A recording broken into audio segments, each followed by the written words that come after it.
Buonasera e benvenuti to this webinar dedicated to Amedeo Modigliani with Roberta Crisci, the second event organized in collaboration with the Italian Cultural Institute of Sydney to mark the centenary of the death of Modigliani. I would like to begin by acknowledging the traditional owners of the land on which we all meet today from different corners of Australia. I would also like to pay my respect to elders past, present, and future. Roberta Crisci is a scholar and an expert of Italian art history who knows all the secrets of Modigliani and his life.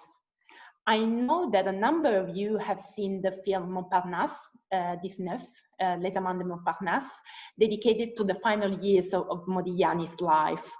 And I hope that you will enjoy this opportunity to learn more about his early years. Before I hand you over to Roberta, I wanted to let you know that the director of the Italian Cultural Institute of Sydney, Lillo Guarneri, sends his best regards to all of you and hopes that you will also enjoy the evening.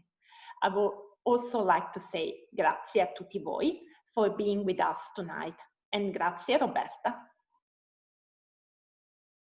Thank you very much, Laura. Thank you to the Italian Institutes of Melbourne and Sydney. And of course, thank you to all of you, very numerous participants who have, yes, very, very nicely come to meet, however virtually.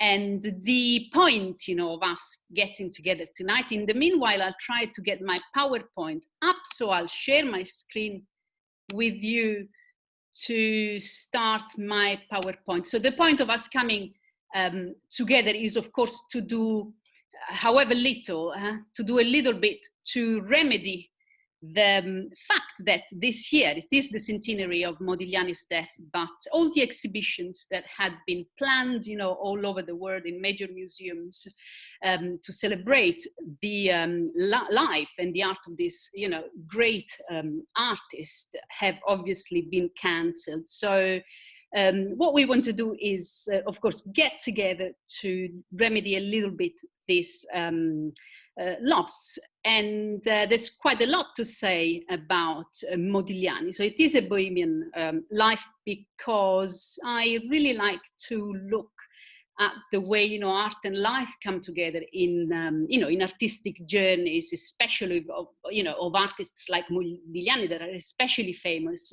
and not always for the good reasons, because, and they are famous because they are important, because they leave behind a legacy, an artistic output that becomes exemplary, becomes an example, becomes a model for others, and also because, his life is forever, if you want, associated with a particular strand, of artistic existence, which is the Bohemian existence. It's the life, of these really, if you want, quite chaotic, messy characters, these artists that in modernity, especially, say, between the second half of the 19th century and the years immediately before the perhaps just after the Second World War, come together, especially in Paris, which is the center of modern art. Everything that is new happens in Paris at this time. And this, what is Bohemianism really? Bohemianism is this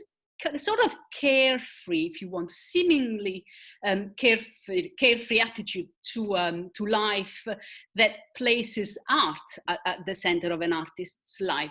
These artists are like worshippers at the altar of art, and of course they are the saints and the martyr. In the name of art, they live this desperate, poor lives. And Modigliani was particularly, I think, associated to Bohemianism, firstly because he died quite young, he was only 37, a little bit like Raphael, whom we have also celebrated this year.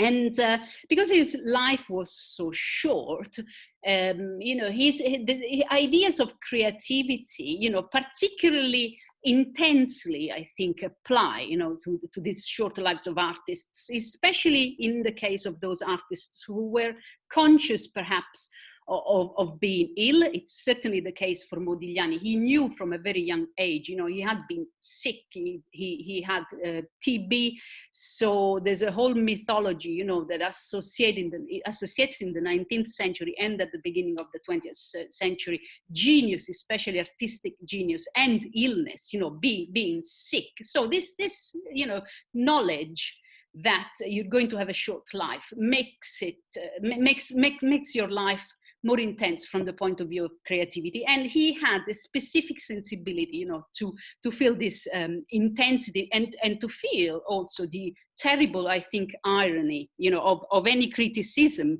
that might suggest or imply, you know, that he might get better as he as he became older. He knew that he wouldn't, you know, get very old. And the second, I think, way in which this Bohemian idealism, you know, of artistic life in Paris at this point in time, it comes in with Modigliani, where we realize that despite the fact that he had, you know, a specific style for which he is very famous and well known, he also developed quite soon an aptitude, you know, to artistic training and to artistic, you know, learning that was both very experimental, because as we will see, he engaged with an enormous number of artistic styles, you know, because he wanted to learn.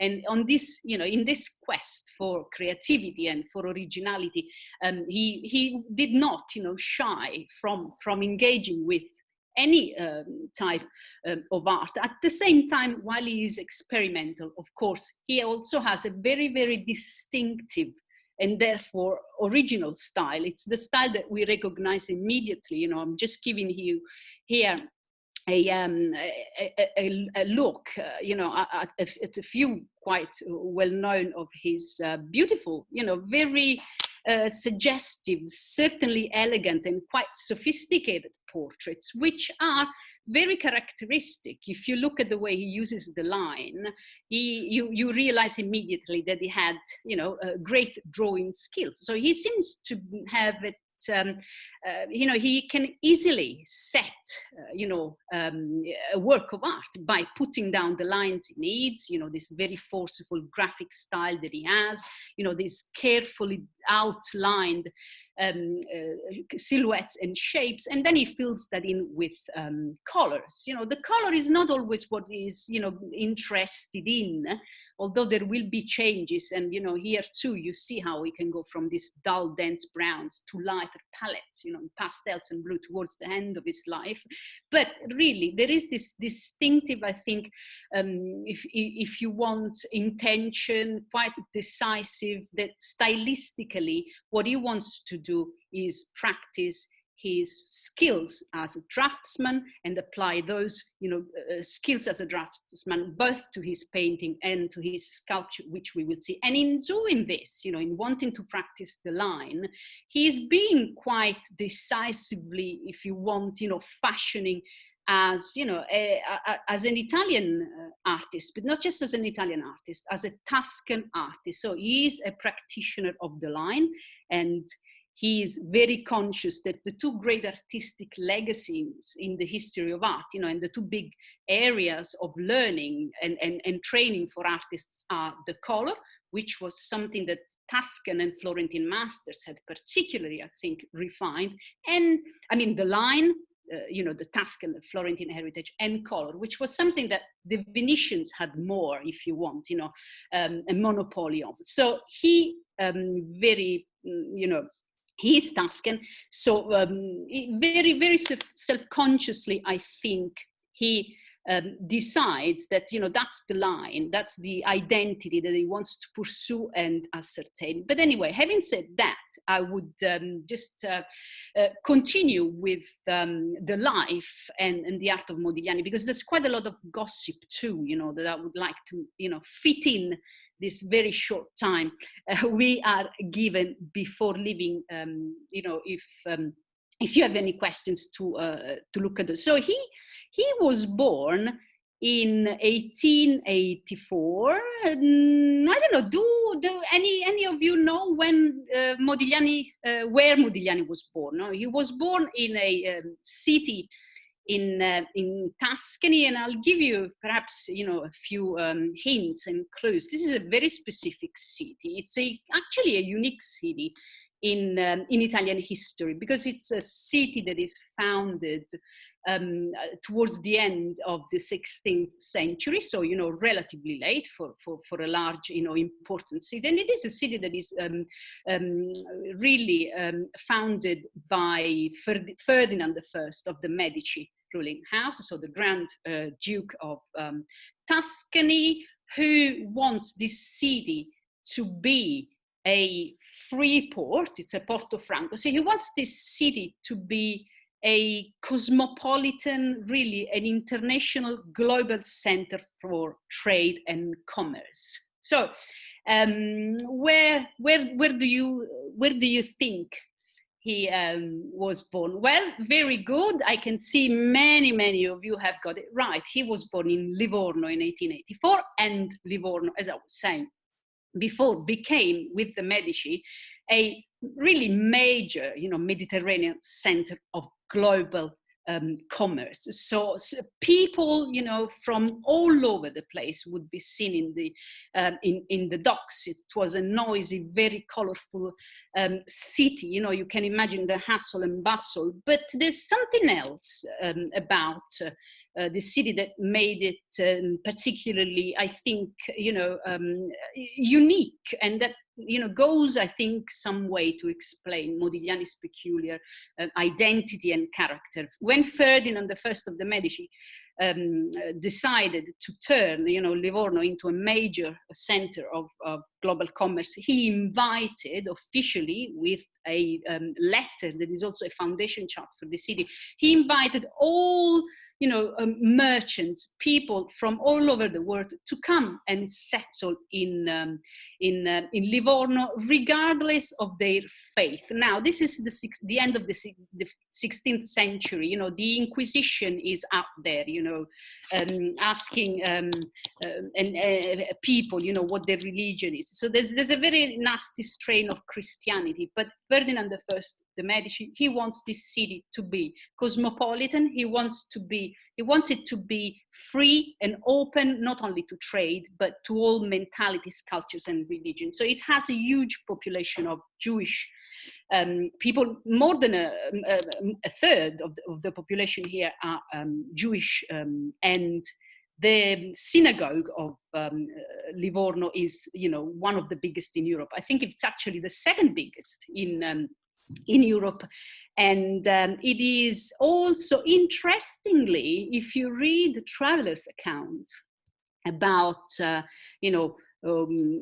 wealthy tourists, doing their grand tours in Italy, they do go past Livorno, and they always, it's funny to read, they all say, oh, I'm not going to be in Livorno more than 2 or 3 days. There is really nothing. So it wasn't, particularly well known for having these, great ancient monuments, but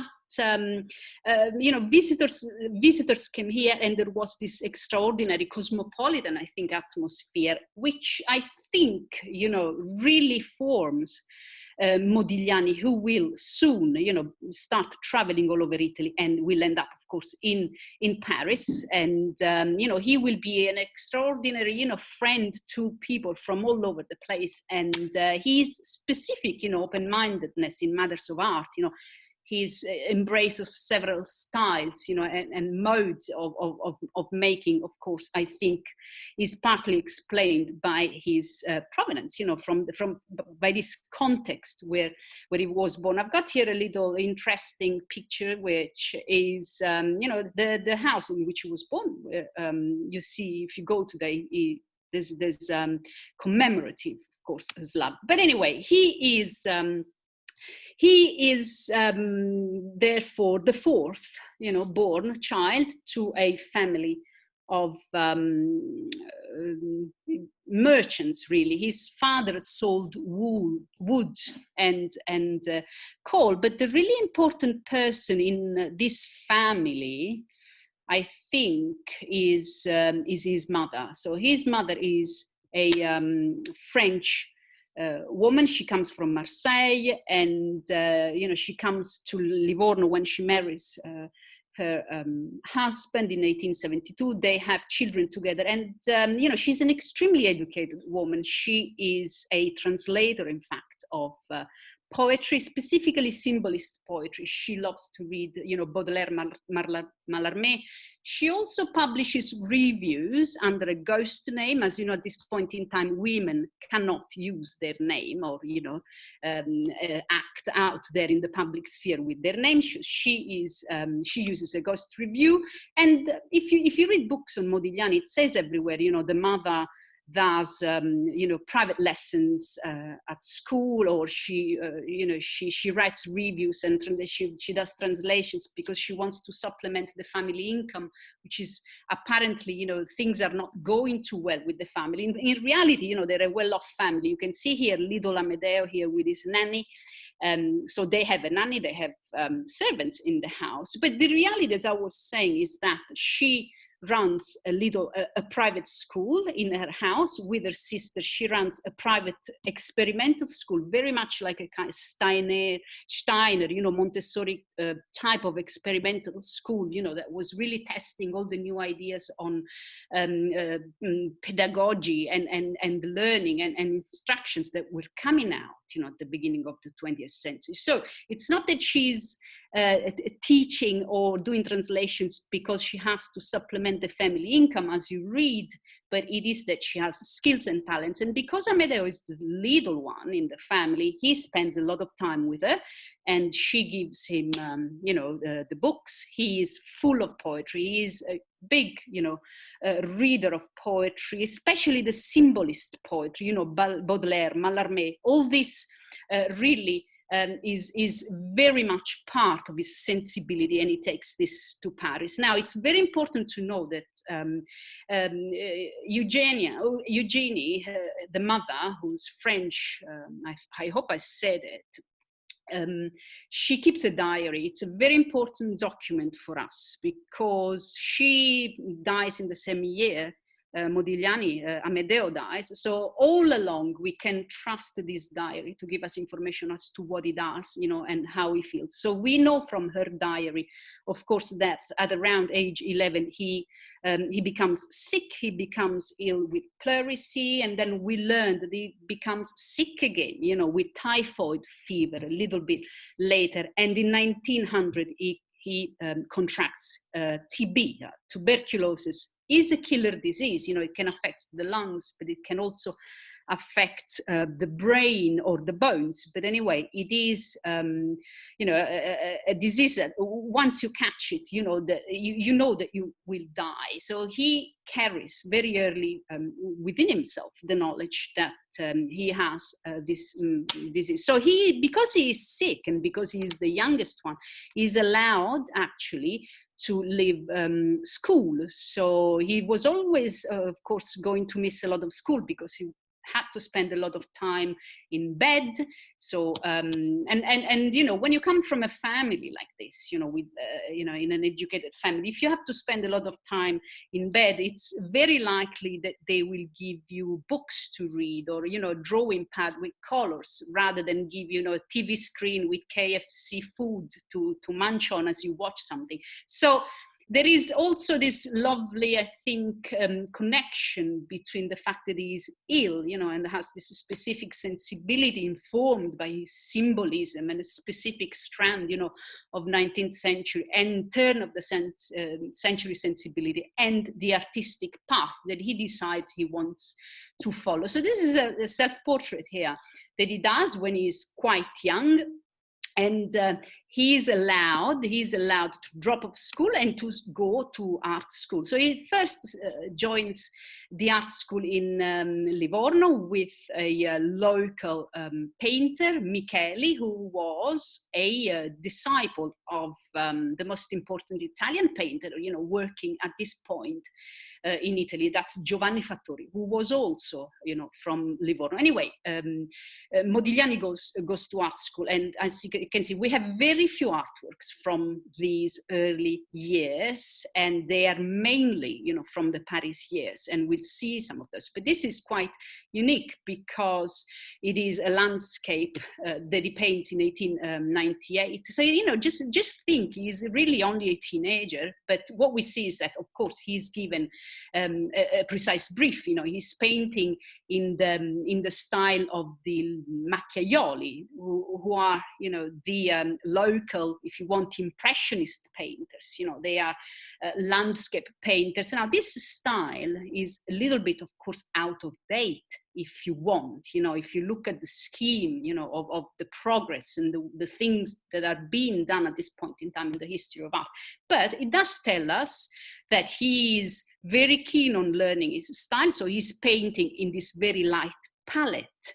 So he knows how to handle his colors. You know, we can see how he applies there the brush strokes very, very loosely in order, yes, to evoke this naturalism. And it's not so much picturesque as it really is a depiction, you know, of the Tuscan countryside that I think insists on the fidelity to nature, you know, and on the blondness, of course, of the palette, as you can see. Why is this important? I think it is important because very soon he will want to completely cut, you know, any links with this sort of style, and it will become kind of, you know, an enemy of this sort of picturesque, you know, naturalism. Anyway, he also spends, just go back for a second to say that he goes also to Florence. So he joins another art school in Florence, and one of his teachers is just Giovanni Fattori. And when he becomes ill again in 1900, you know, contracts TB, his doctor, of course, advises him to go to, you know, to the south of Italy, as far south as possible, because he needs, you know, a warmer climate for his difficulty in breathing. And with his mother, he goes and spends, you know, he establishes this routine of spending the winters in Rome. This is something that all travelers, you know, cultural tourists of the Grand Tours, the famous and the not famous artists did. You know, you would winter in Rome, where you had lots of things to do and, you know, copy in the museums. And then you would spend the spring and the summer, you know, in the area, you know, traveling around Naples, going to Capri. And this is what Amedeo does. So he visits, really, he becomes truly steeped, if you want, in what is classical, you know, archaeological Italy. And he writes these beautiful letters back to his best friend Oscar in Livorno, where he describes, you know, how much he loves Rome and how much time he's spending in the museums and copying. Now, there are no artworks quite extraordinary that he left behind from this time, formative time of his life. And when you read the letters, it's funny because he always has a good excuse. Either, you know, the hotel room is too small, so he cannot paint or draw or that, or there are too many people in the streets, or he says, look, I'm overwhelmed, all I can do is gather material that I'll take back. So he always has an excuse. So we understand that his attitude to learning in art really is more like that of an art historian than an artist. So he's such a perfectionist. His standards are so high that, of course, you know, rather than letting himself go and put down on paper or whatever it is, you know, what he thinks he should be doing, he spends far too much time looking at this great art. And of course, that throws a spanner in the works. So he's very delayed, but this is something he will always do.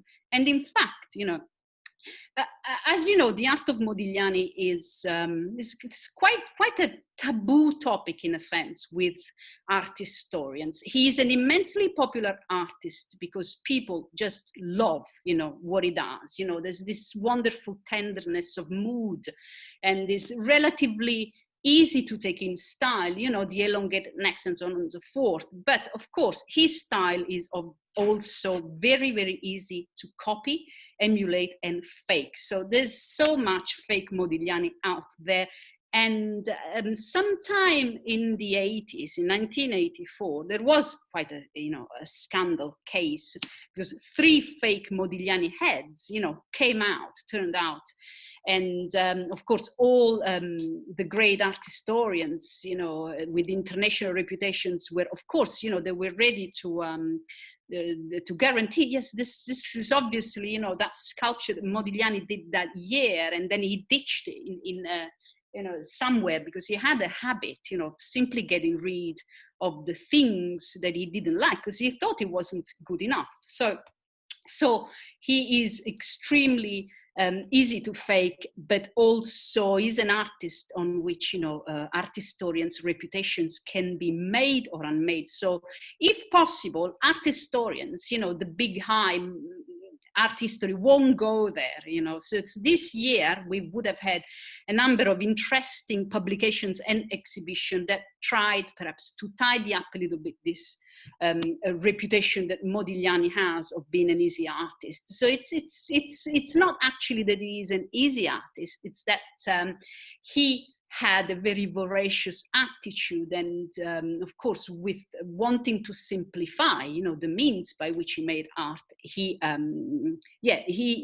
embraced styles that seem to be easy, but in fact are not. So just going on, then he also spent some time in Venice, where he goes to an art school where he, learns to copy. He takes all these notes in museums. He spends a year there, and it's a wonderful experience for him, because at this point in time you realize that Venice is the most modern of Italian cities, because since 1895 this is where the Biennale di Venezia is held.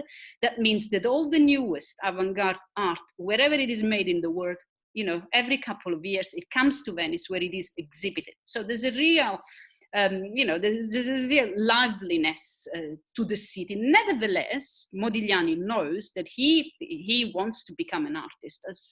At this point in time, he has to go to the one city that is the Mecca of all artists, and that is Paris. So in 1906, with his mother's blessing, she meets him at the station when he's leaving for Paris. She gives him the parting gift. It's the Ballad of the Reading Gaol by Oscar Wilde, because she was a huge Anglophile, and that's something that he also, takes with him. So he goes to Paris, and when he arrives in Paris, can you see this photo here? It's a wonderful photograph, because not just it confirms his mother's remarks in her diary that he was quite a spoilt brat. He was quite haughty and arrogant, very, very conscious, I think, of his being, quite handsome and cultivated, and having all these literary qualities of sensitivity. Anyway, when he gets to Paris, first time, 1906, he heads for town. Can you see that? That's a very well-known postcard of the 9th arrondissement, and there's the Madeleine right in front. So he comes into the lovely business-like, glamorous, glitzy Paris, and he takes a room in the hotel, and it's all very good. He's very shy, he's well-mannered, he's polite, but he understands that that's not where the action is.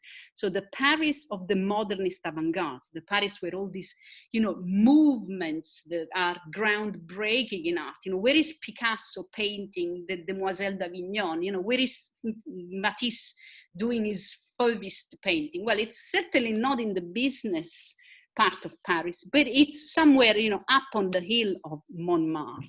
So this is where he ends up, and it doesn't take very long. Modigliani, begins to join, this very hedonistic lifestyle, this Bohemianism. Now, these are photos, well-known photos of the hill of Montmartre. Now, Montmartre is both, if you want, a separate village because it stands, on top of a hill. It is within walking, distance from Paris. You get there in 20 minutes from the 9th district, and you go up the hill, and there's this Sacré-Cœur that looms over it, and it is an old hill, where all the revolutionaries and the subversives and the anarchists live. And as you can see, it has all these hovels, small habitations. It's certainly not the glamorous Paris that you see. There are fields, cut on the sides of the hills. It even has a vineyard. It still has a vineyard, and it has all these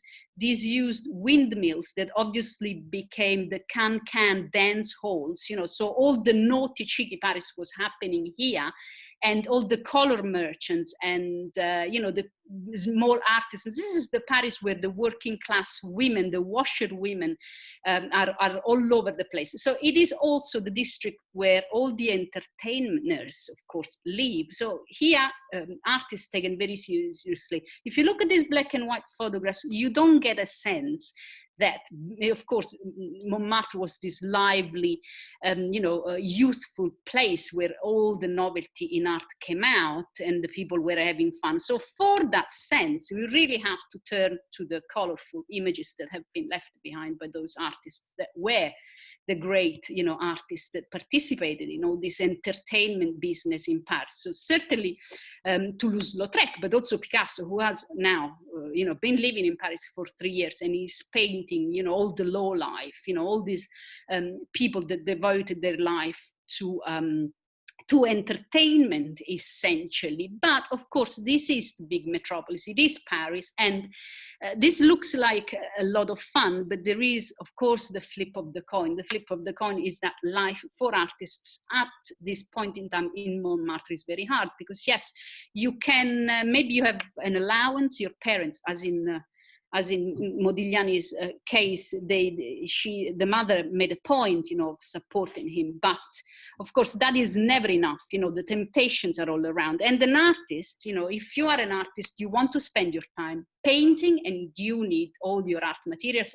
All that is very expensive. So even though Bohemianism is very much, something that is fictional and very novelistic, and if you want, exaggerate the inaptitude, there is, I think, a core of truth to the fact that these artists, these young people, were very idealistic, and they, worshipped at the altar of art, and of course they wanted to paint. They did not want to have jobs, bourgeois, ridiculous jobs. They wanted to be artists, so they could never have had too much money. So poverty, destitution, illness, being cold, starving, they were very, very real facts of the lives of artists here. But leaving that aside, what does he paint? So here, finally, we begin to see artworks by Modigliani, and it is a very, very turn of the century feeling, I think, that you get from looking, at these portraits. They must be of women very much in that symbolist kind of gloomy gray style that you might have seen in the paintings of Munch, another famous artist, with TB, and, certain phases of Picasso. They hardly smile, these women. They've got these hard, stony looks. That's something that we like to keep. So there's a definite, feeling and quite a gloomy mood about Modigliani's artwork. Now, he will change style radically as he goes along, but there is a thesis, and there's a couple of art historians that offer a theory. It's that essentially Modigliani, however much he changes and becomes a modernist and an abstractionist painter, one of the many in the École de Paris, was this cosmopolitan Paris in which he lives. Of course, he remains essentially a symbolist mood. He remains a painter who wants to, create a mood, an atmosphere. And he does that, by emphasizing these long necks and concentrating on the faces and in the eyes, even though the eyes are often quite empty, stony, hard in the gaze. So I think that's a very interesting thesis, and you know, it's worth really thinking about it. But if you look at what he does, how does he progress from that? Well, he is exposed to all the colors that you can see around, and he begins to really experiment. And again, he is very, very keen on retaining this distinctive style. You know, this is quite a graphic style. You know, as we said before, he likes to practice this elegance of the line, which is a lineage he belongs in because he's a Tuscan artist. And he is encouraged in this very early pursuit by an important patron, you know, and collector that he meets. This is Paul Alexandre, the man you see here in the portrait on the left-hand side. He was a dermatologist. Dermatologists have and dermatology has quite a role in, you know, Modigliani's life and art. We will see. Anyway, Paul Alexandre is a famous doctor, and with his brother, besides running his practice, he also runs a home that he opens to artists in difficulty. So he helps them, he feeds them, you know, he looks after them. If they need a spot in a hospital, he does it, and he collects their art. So Paul Alexandre comes over the years to accumulate a collection of Modigliani drawings and paintings of many hundreds of items. And this only has become known relatively recently. It was only in the 1990s that the Alexandre collection, you know, of Paul Alexandre came to be shown to the public. Now, if any of you have looked at the movie Montparnasse 19, of course, none of those collectors or art dealers come out too well in the movie, because, you know, there is that Morel guy, you know, who really follows Modigliani to, you know, wait for when he dies, finally be able to sell all these paintings. And of course, that's very exaggerated, but there is a reality to it. You know, there was exploitation of artists, you know, in view of the money they might bring after their death. You know, that was something that, you know, in Paris, the city of art dealing, was clearly done. And we know that Modigliani had this very careless habit of, you know, dropping his artworks if he didn't like them. If he often, you know, couldn't pay rent, so he had to leave the premises running away like a thief. So he would leave all the canvases there. So he was essentially careless. Anyway, one of the things that Paul Alexandre does is try to find new patrons, you know, people that are willing to be portrayed. And the portrait you see here of this lady, this Amazon on the right-hand side, is the first paid commission that Modigliani receives in Paris in 1909, except that, you know, this woman, a baroness, you know, a society lady, she had a beautiful red riding coat. She really loved to go and pose for Modigliani. She loved a red riding coat. Modigliani, you know, when the time to finish, just at the finishing touches to the artwork arrive, he decides that he hates the color red, and he repaints the thing in yellow. The lady, the baroness, doesn't want the painting anymore, so doesn't pay for it, doesn't want to see it. So Paul Alexandre actually buys it. So this is, you know, this is how things came to happen for Modigliani, who, however, continues. He's not undeterred. So he continues to experiment with styles and examples. Of course, he's in Paris, so he looks at a lot of Cézanne. Cézanne only died, you know, 3 years before. There's big celebrations in Paris, you know, shows all over the place. So Modigliani goes to study and, you know, try to learn, you know, Cézanne's peculiar way of applying broadly, can you see, you know, his color. So that's what Modigliani is trying to do. You know, not only he's quoting Cézanne in terms of poses, you know, and, you know, pensive moods and so on and so forth, but he's obviously trying to learn something about applying, you know, this color so broadly. Now, we also know that he didn't have quite enough money to do whatever he wanted to do, because he very often paints, you know, on both sides of the canvas. So this portrait of this cellist. We don't know who he was. At the back of it, we find the portrait of a sculptor, a Romanian sculptor, Constantin Brancusi, who was very, very close to Modigliani at this point in time. And again, even in the way, you know, those reds and those greens are used, of course, there's a lot, you know, of references to Cézanne. So as you can see, and as we go along, you can see that the styles that Modigliani employs and uses, and perhaps he's trying to master, are radically different. Here, of course, he's painting in a post-impressionistic style that, you know, was what Matisse had been doing a few years before this. And of course, here he's experimenting also with color, but this is always this very decisive, you know, sense, graphic sense of the line, you know, and the elongation and you know, the practice of the curve. But he also knows Picasso very well, and he knows that Picasso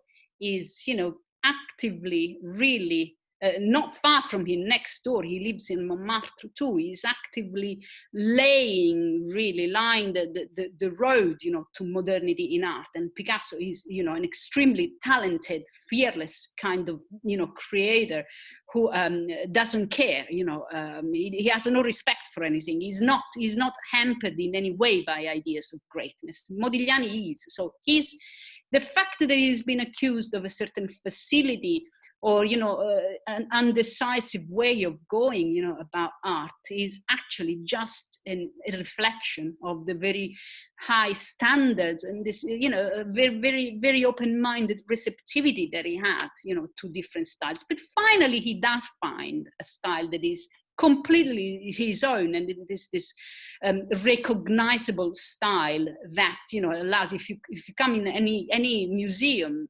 room, wherever you are, in a gallery in the world, you know, if there is a Modigliani on a wall, you'll see it. It's like kind of apparition. You immediately recognize it. You know, there's this sense of the curve, but it's not just the curve. You know, the curve is very often followed by a straight line, and this alternation of straight lines and curved lines, you know, this kind of fragmentation of the formal language is definitely something that is only Modigliani's, you know, it's his style, and it's something that he continues to practice and, you know, carry along with. Now, he's, some of the portraits, if you can see, I'd like to show you that, you know, he believes in portraiture as if, you know, photography did not exist at this point in time. So he's really keen on practicing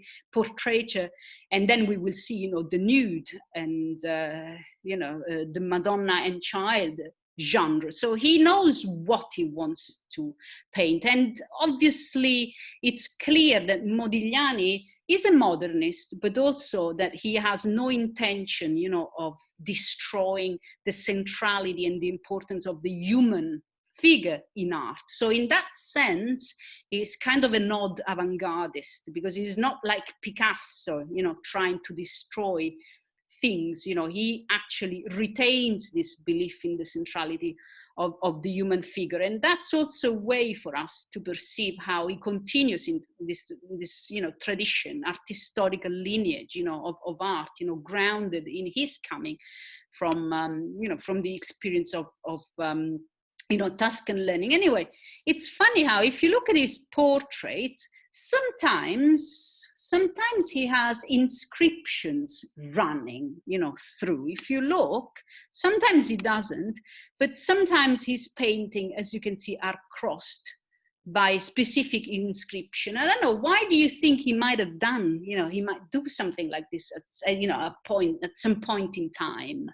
Why do you think, you know, an artist like Modigliani, who obviously knew who he was sitting in front, you know, he knew what he was doing, he knew who he was painting, so why would he do that sometimes and sometimes not do that? In all this, you know, just point out that he liked to keep posing sessions to very few. So if you wanted a portrait by Modigliani, you would go and sit to him maybe 5 or 6 times, no more than that. And the sessions were, quite stressful, because he always wanted his bottle of wine. He drank quite a bit.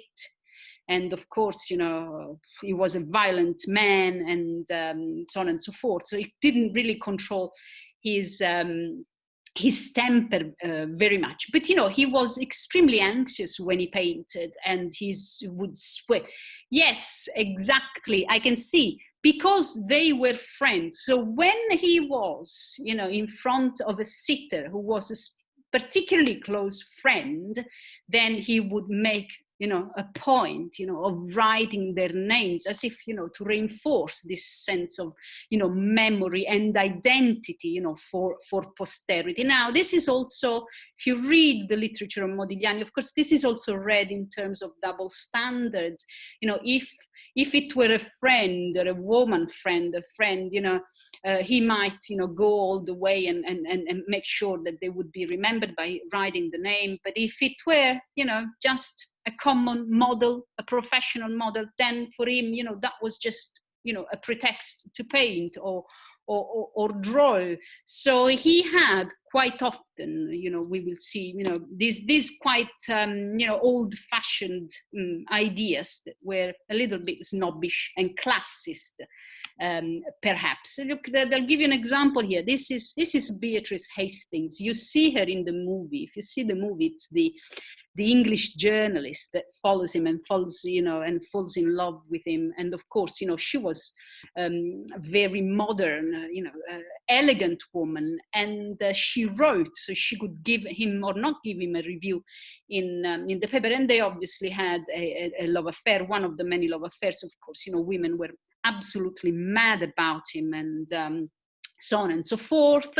And he sometimes liked to, embed references to the identity of the sitters. And not only he would write perhaps the name, but always, make some references to the character of temperament. She obviously loved hats, and she was always extremely well dressed.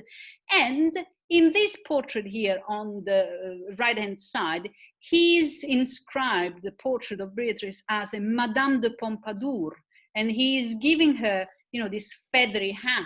So we don't want to read too much between the lines, but perhaps he's trying to say something, about, her, what airs? Does she think she's a noble woman? Does she take herself for Madame de Pompadour? Anyway, they indulged in hashish. They indulged, of course, in alcohol. They had, a relationship. Eventually, they break up.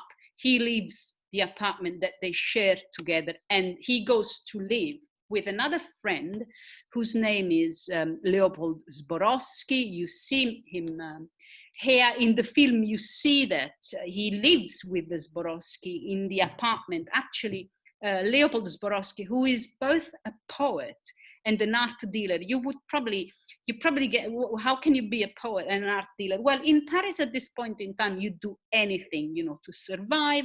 You often had a double identity. You would, operate at different levels of the market. Anyway, Zborowski takes in Modigliani, finds him a spot, puts an easel there in a corner of the room, even begins to pay for professional models, for Modigliani to continue painting. And we'll see, what role Leopold Zborowski, of course, has in the life of Modigliani. Now, I was saying before that Modigliani likes to, in some cases, he liked to really embed symbols, and attributes in the paintings, especially in the portraits. One of the most important portraits that he painted is certainly this portrait of Paul Guillaume here on the right side. Paul Guillaume now was an art dealer, not quite, the ferocious type that you see, the Morel that you see in the movie.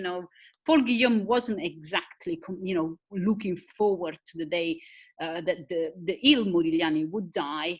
But yeah, he was hoarding stuff. Anyway, what does Modigliani do? Not only he writes his name here very, very clearly, but he also adds another inscription here in the corner. It says Novo Pilota. Now, the spelling in Italian is not completely right. As I said before, Modigliani was not an A student ever, and he made spellings, you know, quite in any language he wrote in. So he wasn't too keen. But anyway, Novo Pilota. So really, this is the new helmsman, you know, the pilot, the driver. Really, he's acknowledging Paul Guillaume as the leader, you know, of the avant-garde. So Guillaume as, you know, the enlightened art dealer who supports painters, artists, you know, allows them to work in, in that portrait, there is also here Modigliani's signature. And his signature is quite often, you know, visible, you know, in a corner, but there is also a Star of David, which is, you know, an allusion to the fact that he was very close to a whole circle of Jewish. He was not a practicing Jew by upbringing, but he had his bar mitzvah at 13, and he knew one prayer. Apparently, he knew the Kaddish, which is the prayer for the dead, and friends, you know, that lived close to him have remarked that towards the end of his life, when he knew, you know, he only had very little left to live, he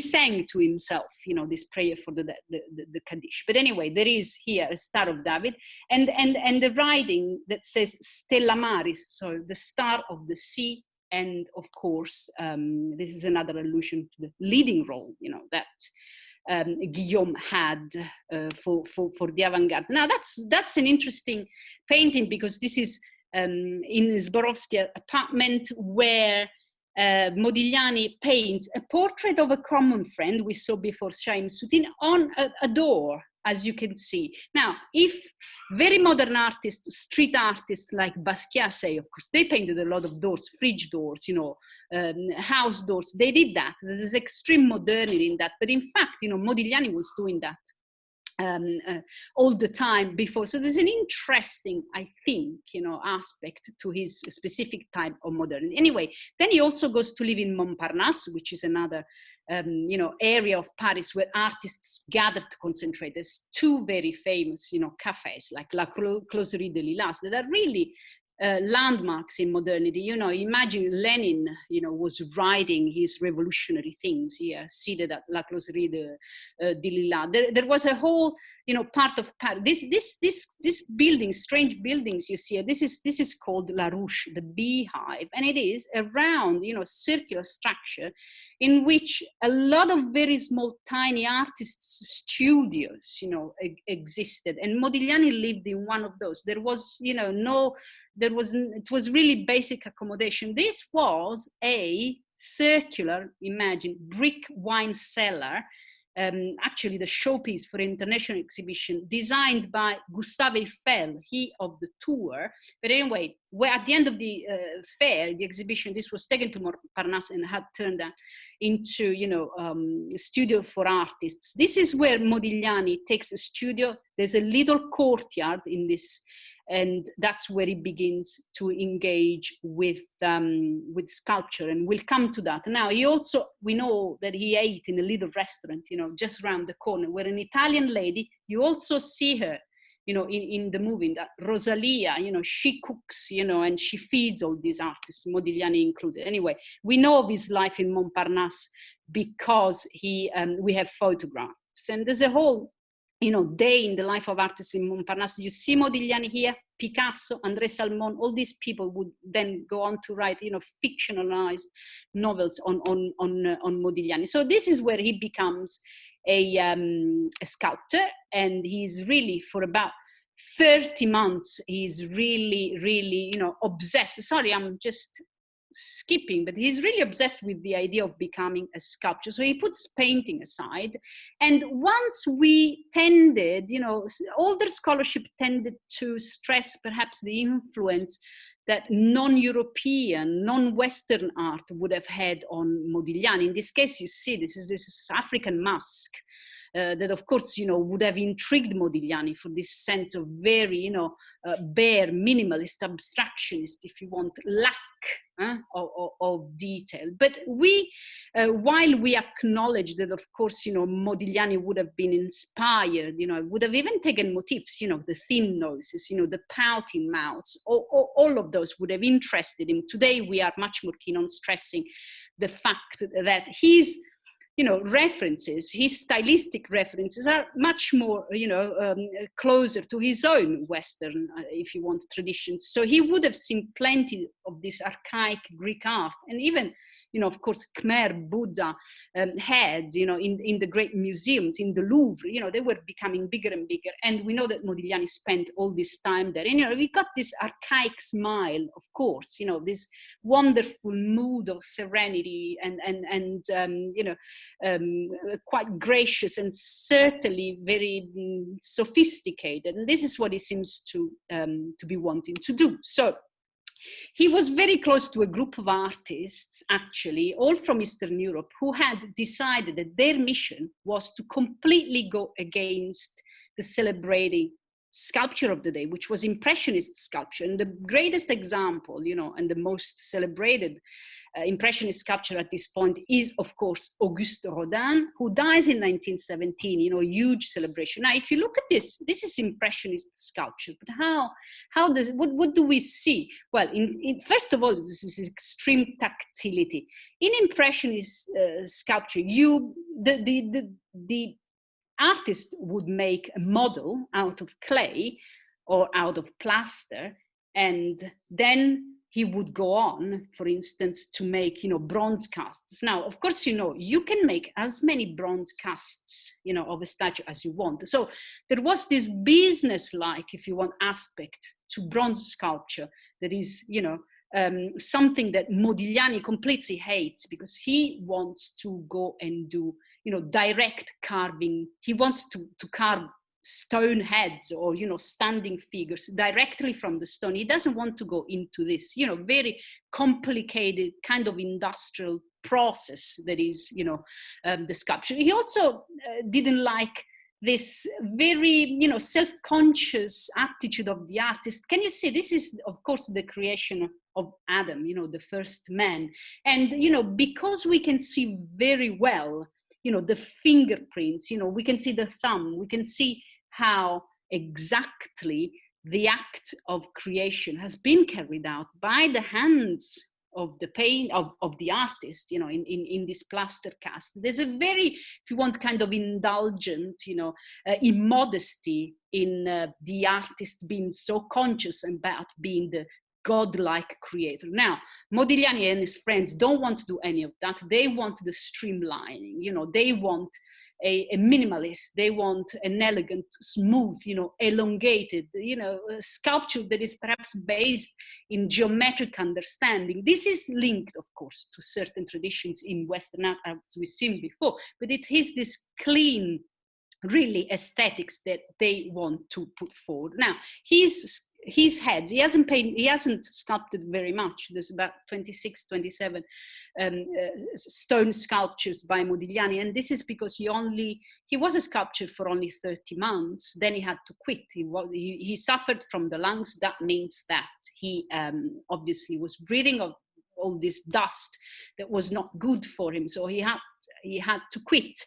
And then he reverts to painting. But in any case, he knew very well what he wanted to do. His stone heads, for instance, are always meant to be looked at only either from the front or from the sides. He never carves the back, because that's not what he wants. What he wants is a sculpture that can be, first of all, arranged in series. So the heads that he sculpts, directly into the stone, like Michelangelo, because this is what he wants to do. He sees himself as a sculptor in the tradition of direct stone carving, carving the stone with no intermediate passage at all.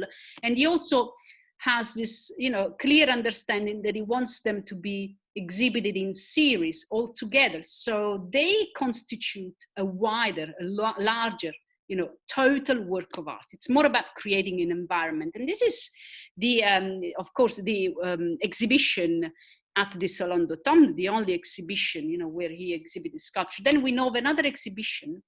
We know from friends that he possibly had a small exhibition in the studio, you know, of these Portuguese friends of his. So we must imagine that he would have exhibited, you know, the heads in there. And we also know that he wanted candlelight. So it was evening. Can you imagine the flickering, you know, environment that he, you know, he wished that he wanted, you know, for his sculptures? You see, he really had this very modern idea of the total work of art, you know, the environment. And he called this a temple of beauty. And, you know, that's another way that we need to understand Modigliani's modernity. Anyway, his process was specific because before carving directly into the stone, he made a lot of drawing. And yes, there is, as we've said before, this very specific style of his. You know, Modigliani's style is really the search for an interesting rhythm. It's very, you know, kind of syncopated rhythms. You've got the straight line, then you've got the curves, then you've got the straight line again, you know. So there's a really interesting alternation here, you know, and it's never something brutal or radical that he's trying to do. You know, he's not trying to deliberately put together something that is ugly, you know, brutalist like Picasso might have done. You know, there's always this kind of very elegant and sophisticated play with the lines and this alternance that he seeks. And he only does two big standing large sculptures. One is the one we have in Canberra. It's the caryatid, that is very inspired by, you know, this early Greek Cycladic art. So he's really looking for the smoothness, you know, and contrasting that, you know, with the volumes that are marking the features of the female body. And then, of course, there is this very well-known caryatid. Here I've drawn this line myself because I just wanted to give you a sense how, you know, really he's trying to create this oval, you know, ovoid this ideally a sphere, you know, this wonderfully accomplished geometric shape within which he sees his sculpture, of course, coming to life. And then there's also, of course, the segments, you know, taking place in it. So you really can follow this rhythm through, but you can also really clearly trace this line here from the elbow down, you know, to the knee, and this caryatid, unlike, you know, the classical antecedents, which is a standing female figure, you know, that supports an architecture. That's from the Acropolis of Athens. Of course, for Modigliani, the caryatid does not stand, you know, it is crouching. Why is it so ruined? Yes, because not only he didn't buy stone, he didn't have enough money to buy the stone he wanted to carve. He generally stole bits of stones, you know, blocks of stone from various building sites that he would, you know, find in Paris, especially at the time when the First World War broke and all the workers were called up for the war. There were all these abandoned work sites, and he would just go and, you know, with his wheelbarrow, get you know, limestone or sandstone. Anyway, when he did not like the work, of course, as we said before, he would just ditch it. So he abandoned this caryatid somewhere in the streets in Montparnasse, where a famous architect, Pierre Charot, actually saw it. He had it taken, you know, to his garden, restored as far as possible. Then it was eventually sold, and then that's how it came to be in the MoMA in New York. But this is just to give you a sense that Modigliani was never, you know, satisfied with his results. So he was a seeker. He was on a quest. You know, he was looking for something, and this circularity, you know, this sense, of course, of geometric perfection is something that we find in his friend Brancusi, who was one of those, you know, as I said, ring of Eastern European artists. Now that's Brancusi here. Now I do have to, you know, apologize for the way time is running. I just cannot control the flood of my thought maybe or whatever. But anyway, I wanted to show you this. This is Brancusi. Brancusi was, you know, this other great modernist avant-gardist artist, you know, that was really renovating sculpture in Paris. He was Romanian, and he had come to Paris from Romania on foot. He had walked for about a year. He had arrived in Romania and you know, settled in Paris, where he too was doing direct carving. He made himself a studio which looked like, you know, a Transylvanian hut. He carved his own furniture, as you can see. He loved to be seen with his dog, you know, to give a sense that he was, you know, homely, trustworthy guy. He obviously had a stone oven, you know, in his Transylvanian hut, and he cooked wonderful organic food. So everyone went. But, you know, Brancusi always made sure that when they took a photo of him, he was always in working clothes, quite dirty, with a smock and a hat, you know, slouchy hat and clogs, because he really wanted to be seen like the peasant from the Danube area, you know, working at this folklore and handicraft. But now look at Modigliani here, and how his looks are always extremely pulled in, I would say. There's a sobriety to the way he dresses. I think he was, of course, known for wearing this velvet suit, but I don't know, it's not just the velvet suit. I really like to, you know, look at this, you know, with this, you know, we call it the pull in Italian, with this shirt sticking out, this very stagey way he had to pose for photographs. He loved to be photographed, but you had to ask him and he would have to get ready for it. And we know that because look at the face there, he's really quite posing for it.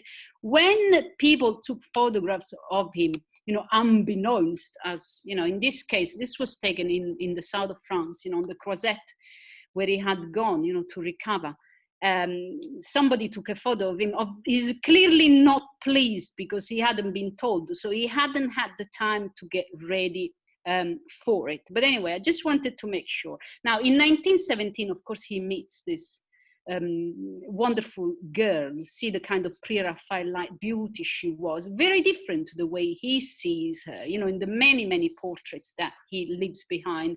Jeanne Bouterne, he doesn't marry her, so she never becomes his wife. He does, however, leave a little note somewhere promising to marry her. They've already got a child, you know. After the war, that cannot happen because he dies in the middle. Anyway, she's an artist too, and they have, you know, it's a very, very complex relationship because he was he was quite hard to deal with. Anyway, in the same year that he meets her and paints so so many portraits of her, he also begins to produce these very famous nudes that have, you know, almost become identified with the painting of Modigliani. And of course, they are very real in the sense that you can tell that they have been posed by real women, you know, that they are, of course, the models that Swarovski paid to come and sit. And the posing sessions were horrible because, you know, Modigliani was, you know, very anxious, and he would sweat and swear and pant. And after a posing session, he always needed a bath. So again, this extreme anxiety about his talent, the skills, he never thought he had any. But of course, you can see that even when he's doing this extremely modern painting, of course, he is still bringing in, you know, all the things he's learned, you know, in his career, in his past. And of course, what's there? I'm sure you all know that painting, but do you remember the name of it? It's you know, a very well-known masterpiece, you know, by Botticelli. And I don't know if any of you remember the title of that. But anyway, with these nudes, he gets in trouble very soon, even though they're inspired, of course, by ancient art. He gets in trouble because they are scandalous. And when he has this first exhibition, of course, the police, you know, sees one of these paintings in the window of the art dealer's shop, and that's taken. It's censorship. It's because he is painting, you know, the pubic hair of the nudes. And of course, for, you know, the morality of the day, that's not art. You know, art is a smoothless, marble-like kind of body. So his first exhibition is immediately closed by the police. for censorship. So that's it. So during the war, the war rages in Paris in the spring of 1918. The Germans bomb heavily Paris, and there's an exodus of civilians going, leaving for the south of France. He's of course always, sick. In all this that I'm saying, you always have to consider that he's a sick man, and he's completely, of course, aware that he doesn't have really a lot of time. So anyway, he goes to the south of France, where he paints a lot of the locals. He paints a lot of women with children, because in the meanwhile, when he's in the south of France, his daughter Gion is born, and he becomes very interested in painting children. So this is a new phase, I think, in Modigliani's journey. There's this new empathy and sympathy for children, because he has a child himself. So he begins to put the life in the eyes of the children.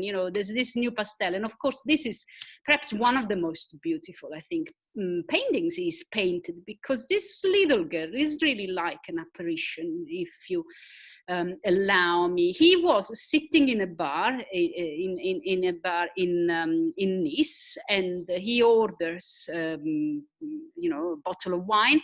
The little girl, whose parents run the cafe, brings lemonade by mistake, and he says, now you go in the corner. But he doesn't mean to punish her. He means to paint her, and he will be so taken with this girl that he paints. We don't know her name, but we know that quite a bit of attention has been given to this portrait. It's beautiful pastel blue dress, with this lacy collarette, but especially the face. Now, this is obviously, I've zoomed in the image, so you cannot see, but we can see that he was very taken, I think, with this, butterfly distribution, this redness on the face of the girl. And dermatologist, this painting is actually discussed in medical journals, because this may be evidence, for childhood lupus, or another condition of the skin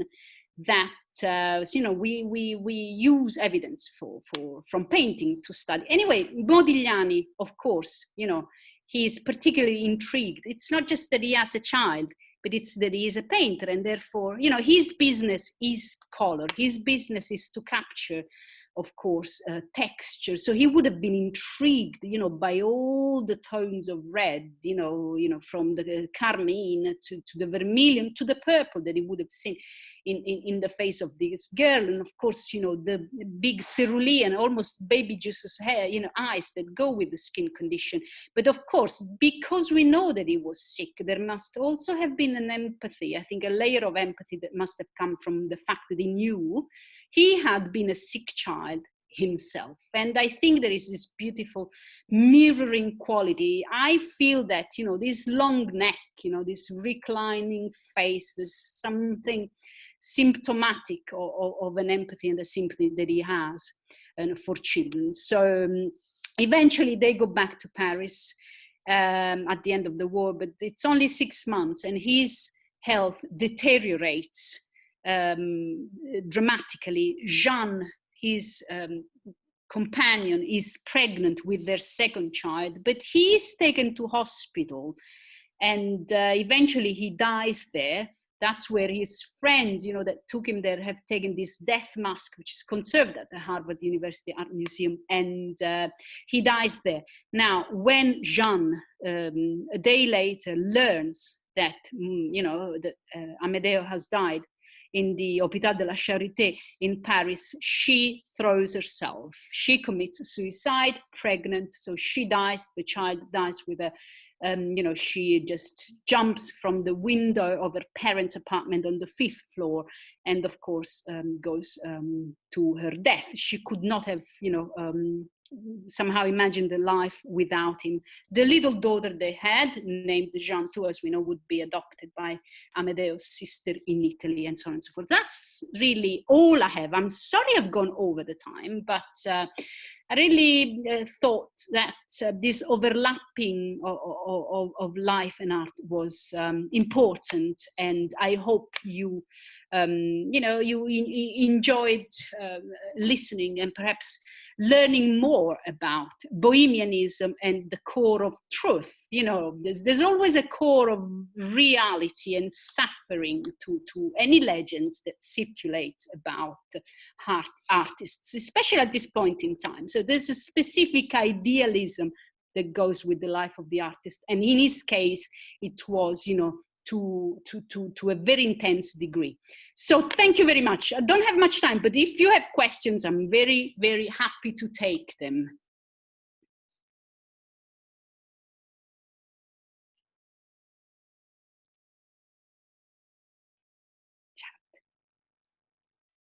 Okay. So who would you say, in your opinion, was a strong influence on Modigliani? Answer live.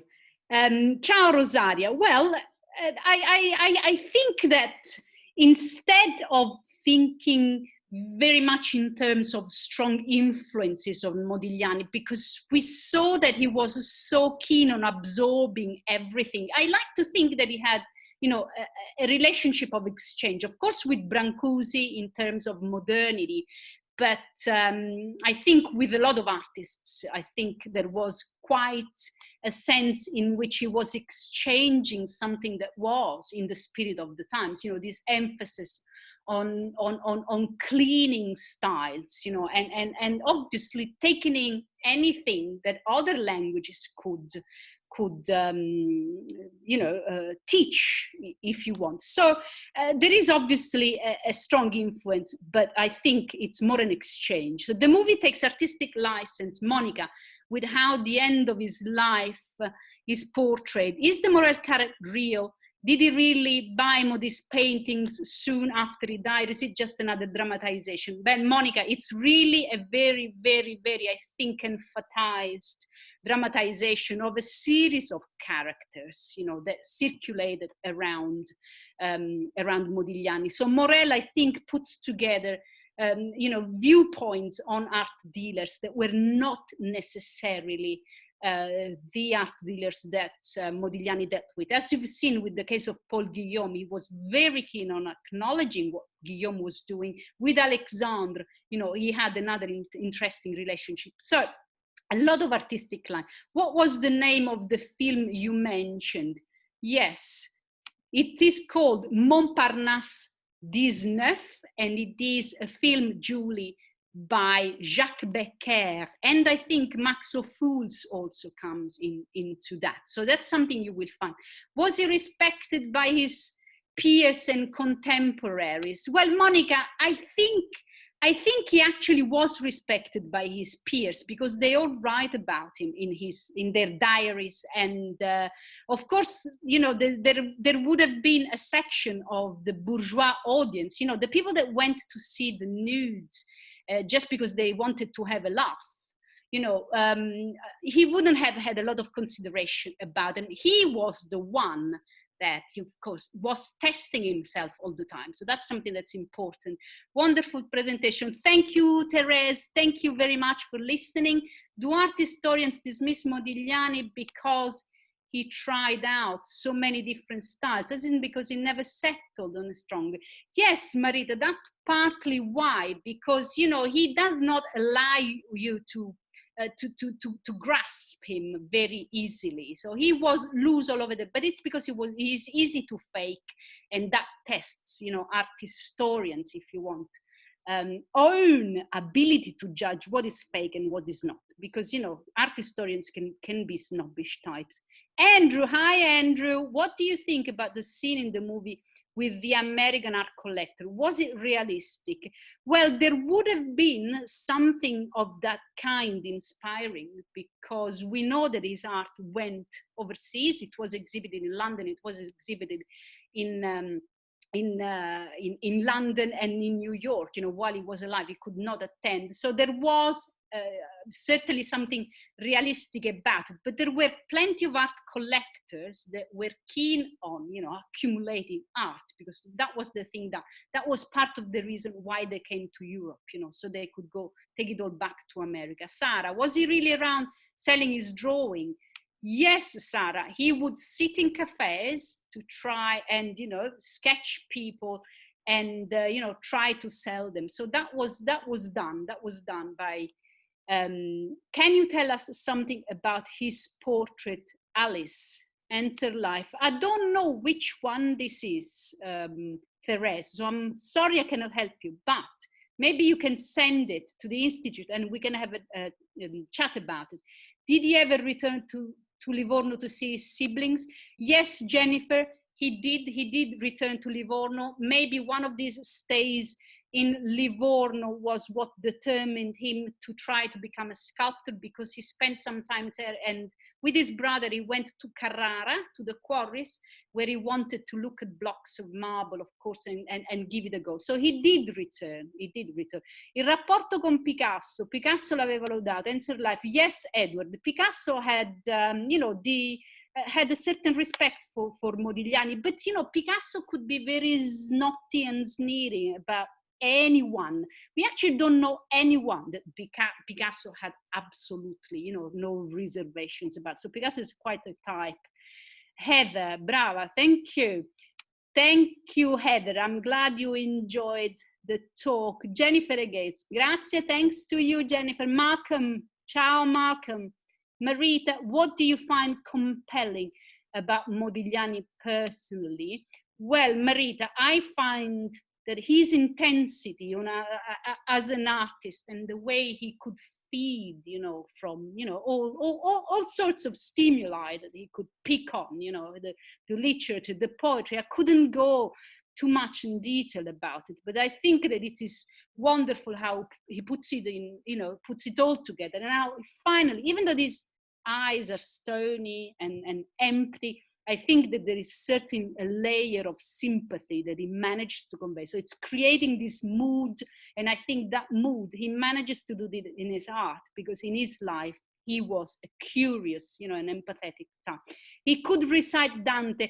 Yes, Greg, he could, because his mother in this experimental Steinerian school taught Dante, Nietzsche, Nostradamus, and Kropotkin.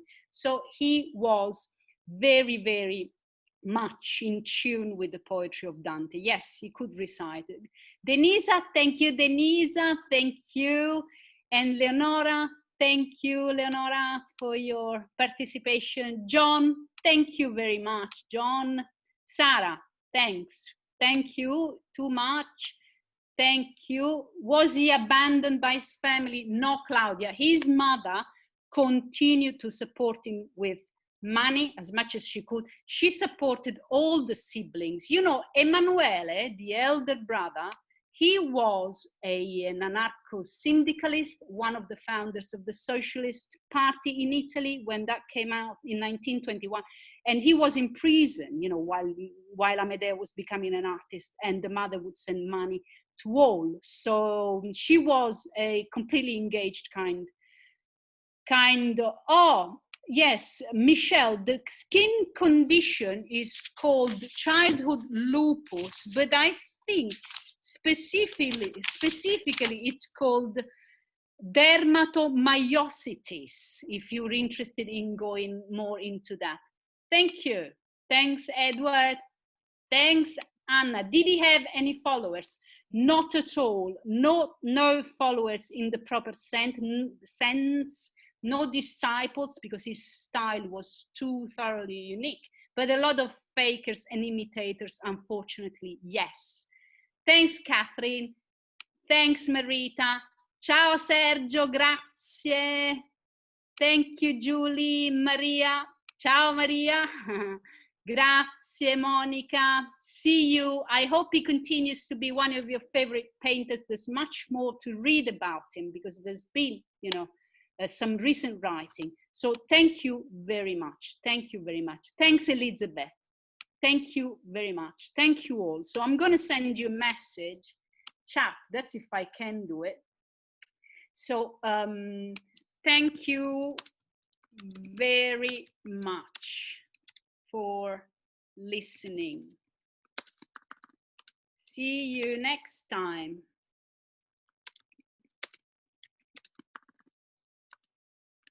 Ciao.